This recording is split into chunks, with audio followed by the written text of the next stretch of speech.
First అయితే నా voice వినైతే అస్సలు భయపడకండి. నేనే మాట్లాడేది. ఎందుకంటే నాకు కొంచెం ఫ్యూ డేస్ నుంచి హెల్త్ బాలేదు. సో, అందుకని నా వాయిస్ అయితే ఇలా ఉంది. ఇంక 2 డేస్ నుంచి కూడా నేను అందుకనే నా వాయిస్ ఓవర్‌తో వీడియోస్ అయితే అప్‌లోడ్ చేయట్లేదు. సో, ఇది ఇప్పుడప్పుడైతే తగ్గేలా లేదు అని చెప్పి ఇప్పుడైతే ఈ వీడియో అయితే అప్‌లోడ్ చేసేసాననమాట. సో, ఈరోజేంటంటే మీరు నా ప్రీవియస్ వీడియోస్ చూసిన వాళ్ళకైతే అర్థమవుతుంది. ఇదైతే క్లయింట్ మంజుల గారిది సెకండ్ లుక్ అనమాట. మెహందీ ఈవెంట్. సో, క్లయింట్‌కైతే ఎలాంటి రిక్వైర్మెంట్ ఉందంటే, తనకి అన్ని హెయిర్ స్టైల్స్ కూడా మిడిల్ పార్టిషన్ నుంచే కావాలన్నారు. కాకపోతే నేనేమనుకున్నానంటే, మెహందీ ఈవెంట్‌కి నేను పఫ్ మెస్సీ హెయిర్ స్టైల్ అయితే వేద్దామనుకున్నా. బట్ అదైతే అవ్వలేదు ఫైనల్లీ. క్లయింట్ ప్రిఫరెన్స్ బట్టే నేను మిడిల్ పార్టిషన్‌లోనే ఆల్ లుక్స్‌కి కూడా తనకి మిడిల్ పార్టిషన్ నుంచి వేరియేషన్స్ వేశా.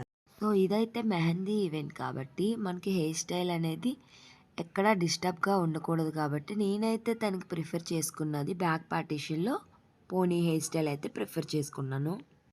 సో, ఫైనల్లీ అవుట్‌పుట్ అయితే ఇలా వచ్చేసింది. మీ ఇంట్లో కూడా ఎలాంటి అకేషన్స్ అయినా బడ్జెట్ ఫ్రెండ్లీలో మేకప్ ఆర్టిస్ట్ కావాలి అనుకుంటే contact Soundarya makeovers from Vizag. Look ఎలా ఉందో కామెంట్ చేసేయండి. Thank you watching for my videos.